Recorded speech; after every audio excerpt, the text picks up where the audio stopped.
రంగలీలా మైదానంలో దసరా ఉత్సవాలు జరుపుకుంటున్న శుభ సందర్భంలో ఈ యొక్క కార్యక్రమానికి మరి అధ్యక్షత వహించినటువంటి దసరా ఉత్సవ కమిటీ అధ్యక్షులు సంజయ్ గారు, గౌరవ అధ్యక్షులు గోపాల నవీన్ రాజు గారు, మరియు ఈ యొక్క కమిటీలో ఉన్న మెంబర్స్ చాలామంది ఉన్నారు.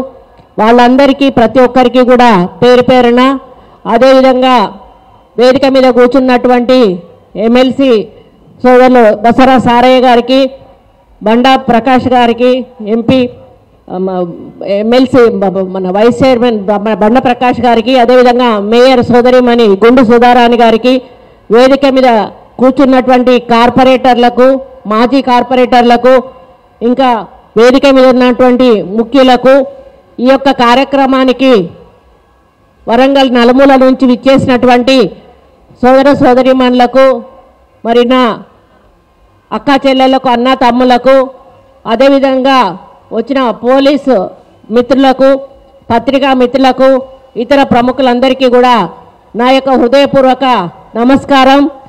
మరి ఇప్పుడే పెద్దలు మాట్లాడినట్టుగా భారతదేశంలోనే అతిపెద్ద రెండవ దసరా ఉత్సవాలు మన వరంగల్లో జరుగుతాయి.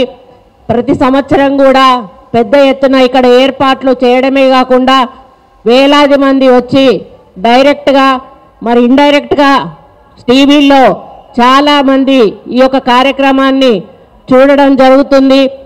మరి ఈ యొక్క గ్రౌండ్ గురించి సోదరులు బండ ప్రకాష్ అన్న గారు చెప్పిన మాట వాస్తవం.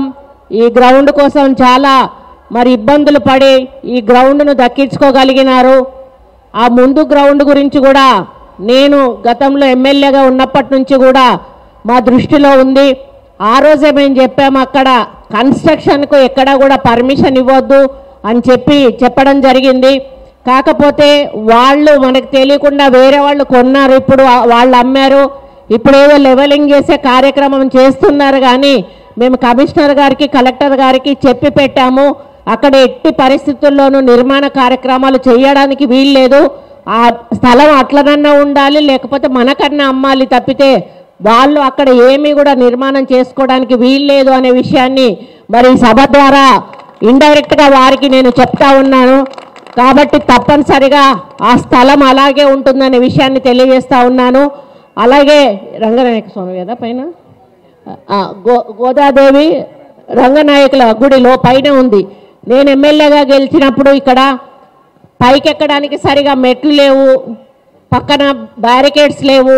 నేను లోపలికి వెళ్ళి చూసినప్పుడు నాకు కొంత ఇబ్బంది అనిపించి వెంటనే మళ్ళీ అందరికీ కూడా పిల్లలు పెద్దలు అందరూ ఎక్కడానికి ఆ యొక్క బ్యారికేడ్స్ పెట్టడమే కాకుండా పై వరకు వాటర్ ఫెసిలిటీ, కరెంట్ ఫెసిలిటీ అది కూడా ఇవ్వడం జరిగింది. మండపం కూడా నిర్మాణం చేయడం జరిగింది.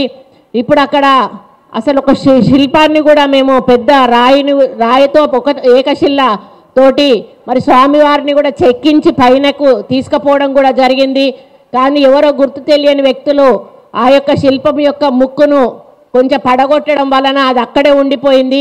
అది నేను మా ఎండోమెంట్ అడ్వైజర్ని కూడా ఒకసారి వెళ్ళి చూసి దాన్ని ఏం చేయగలుగుతామో మార్పులు చేర్పులు చేసి దాన్ని ప్రతిష్ఠిద్దాము అని చెప్పడం జరిగింది.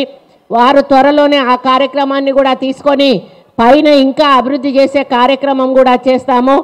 మరి ఈ యొక్క ఆవరణలో ఏం చేయాలన్నా ఒకటే ప్రాబ్లం, మీ అందరికీ తెలిసిందే, ఇది వాకర్స్ తిరిగేటువంటి ప్రదేశం. కాబట్టి ఈడ మనం బ్యూటిఫికేషన్ చేద్దామన్నా ఏం చేద్దామన్నా కూడా ఇక్కడ వాకర్స్ తోటి మనకి ఇబ్బంది అవుతుంది. కాబట్టి ఈ స్థలాన్ని మనం ఏమీ చేయలేకపోతా ఉన్నాం. ఇక్కడ ఏం చేసినా కూడా మళ్ళీ మనకు ప్రజలు కూర్చోడానికి వాటికి ఇబ్బంది అవుతుంది.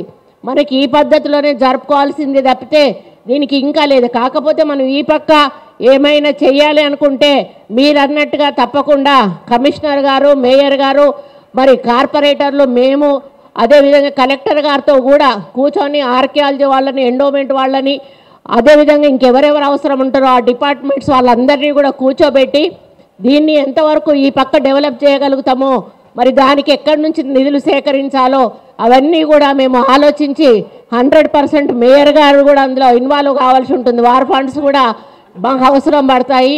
అందరూ కలిసి తప్పకుండా దీన్ని ఒక రూపుకు తీసుకొద్దాం. అంటే వచ్చేసరికి ఏం మార్పు కావాలో అది డిసైడ్ చేసుకొని ఆ విధంగా ముందుకు తీసుకెళ్దామని ఈ సందర్భంగా తెలియజేస్తా ఉన్నాను. మరి గత 11 రోజులుగా 9 రోజులు అక్కచెల్లెళ్ళందరూ కూడా బతుకమ్మను అంబరాన్నటువంటి సంబరంతో మీరు జరుపుకున్నారు.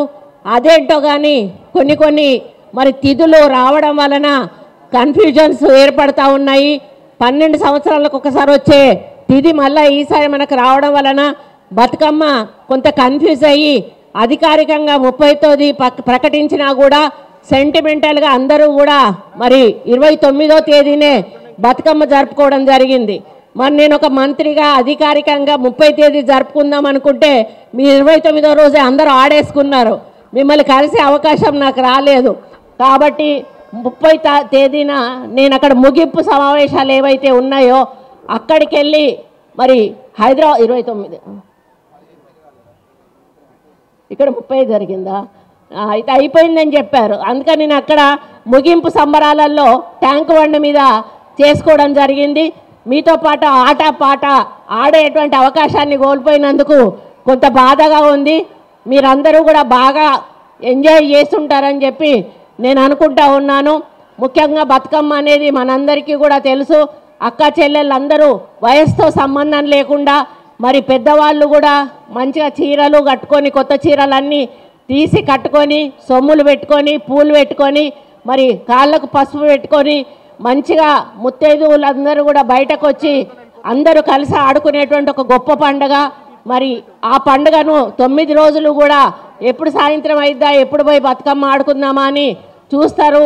మరి ఆ విధంగా ఆడుకునే ఆటలో మన బాధలు మన కష్టాలు చెప్పుకుంటూ పాటలు పాడుకుంటూ మరి ఆ బతుకమ్మ ఆటను ఆడుకుంటాము. మరి ఆ 9 రోజుల తర్వాత అంటే దుర్గామాత మహిషాసుర మర్దిని ఈ 9 రోజులు కూడా కష్టపడి దశమి రోజు మహిషాసురుని మర్దన చేసింది, చంపింది. అది ఒక కారణంగా కూడా ఈ దసరా చేసుకుంటారు. అదేవిధంగా రాముడి చేతిలో రావణుడు హతమైన సందర్భంగా కూడా ఈ యొక్క దసరా చేసుకుంటారు. మరి 2 కారణాలు కూడా ఈ దసరా ఉత్సవాలు చేసుకునేటువంటి పండుగ. కాబట్టి ఈరోజు మనం ఈ యొక్క ఉర్సు రంగలీల మైదానంలో పెద్ద ఎత్తున ఈ కార్యక్రమాన్ని చేపట్టుతున్న సందర్భంలో ఇక్కడ వచ్చిన మీ అందరికీ కూడా మరి ధన్యవాదాలు తెలియజేస్తా ఉన్నాను. ఇప్పటికే చాలా ఆలస్యమైంది.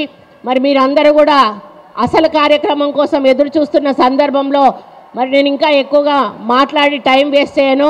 మీ అందరికీ కూడా పేరు పేరున దసరా శుభాకాంక్షలు తెలియజేస్తూ మరి మళ్ళీ ఒకసారి కృతజ్ఞతలు తెలియజేస్తూ సెలవు తీసుకుంటా ఉన్నాను.